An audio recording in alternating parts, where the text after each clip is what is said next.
Hello world, this is Random Fix, and today I'm going to show you how to replace and find a possible power outage in your vehicle. And this could be a burnt fuse.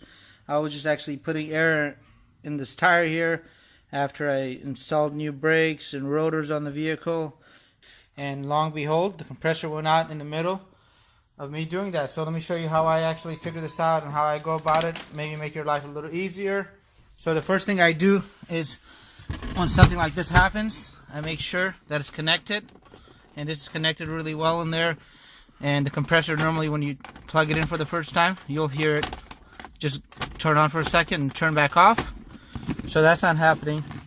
And what I like to do is grab myself this test light. I use this test light a lot for troubleshooting. It's a little bit easier than a power probe and a lot less dangerous. So I plug this guy in, and as you can see, I'm not getting anything on here. There's normally a little light that turns on up here, letting you know that you have power, and you can touch negative, it'll turn blue. So let me show you what I do next.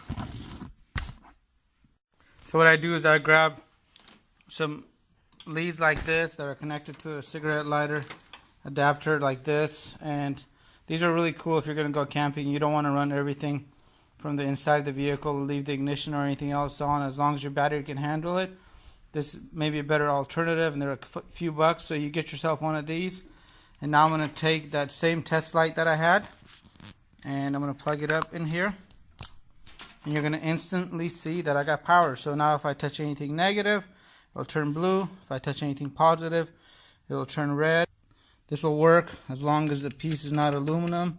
This is not going to work up here, but on any other parts, you're going to normally get a positive or negative signal.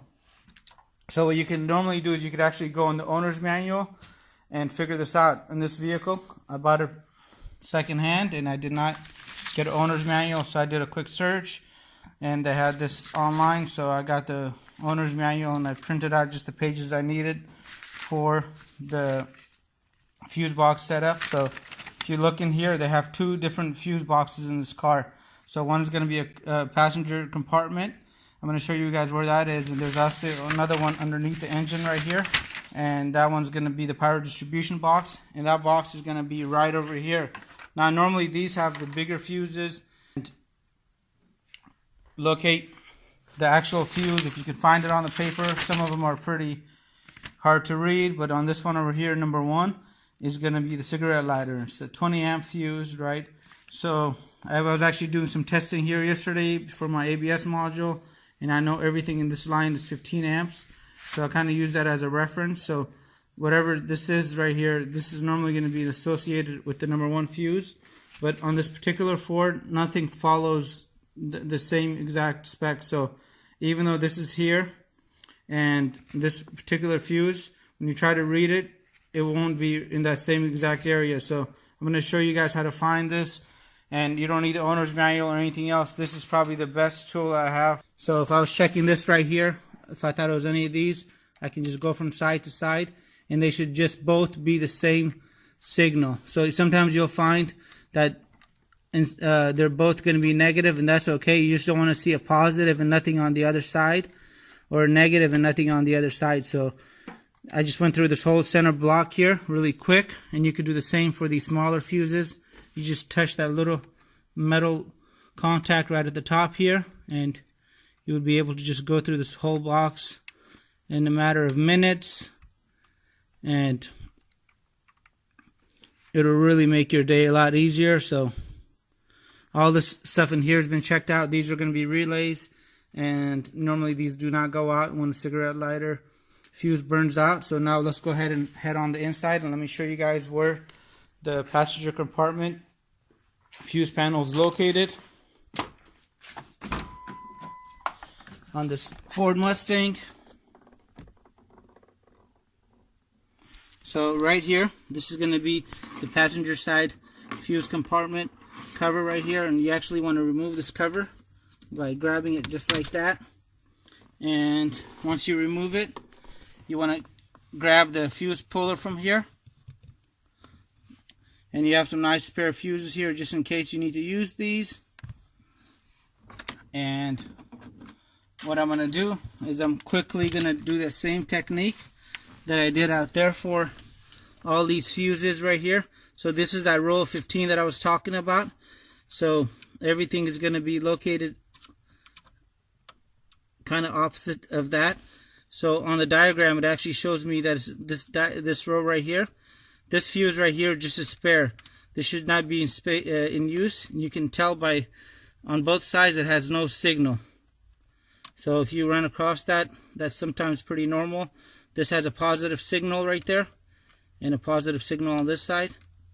Positive signal here, positive signal here. And we're going to go through all of these. And we're actually looking for a 20 amp fuse.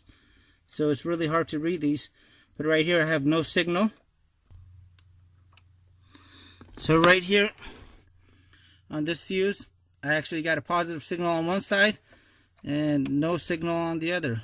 So this is kind of the indication of a burnt fuse. I'm going to go ahead and pull that fuse out using that little fuse puller that we had.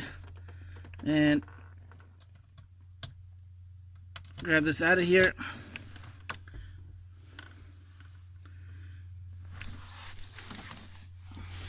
And now we can do a quick visual inspection of this fuse to see if it's burnt.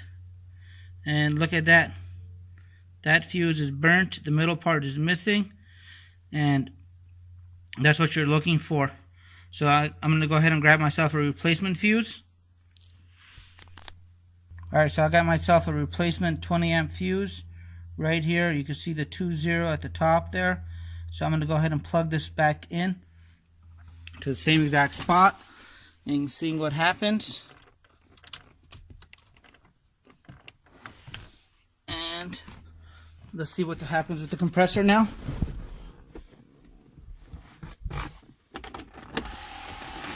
There you go. The compressor now has power.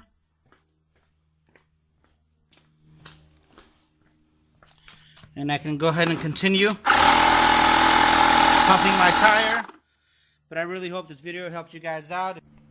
And if this is the first time visiting the channel, please consider subscribing for more time and money saving videos just like this. And have a great day.